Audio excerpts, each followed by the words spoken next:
#1362. Omukisa Mambeyi asanga muleeyireeyi kasita abeera nga tasootodde oba okugenda n'omubogofu.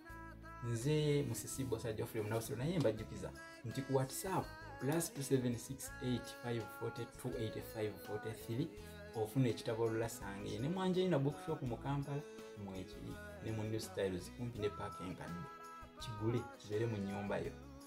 Obadde okimanyi nti mu bajulizi ba Uganda mulimu eyafiira mu bwami obwa Kalindaluzi? Omumanyi oyo ye James Buuza Abalyawo. James Buuza Abalyawo yafiira mu bwami obwa Kalindaluzi. Kalindaluzi yani oyo avunaanyizibwa ku luzzi lwa Kabaka oluyitibwa Kanywa Balangira olusenwamu amazzi Kabaka ganywako. Okitegedde? Tegeeza omulala. Likey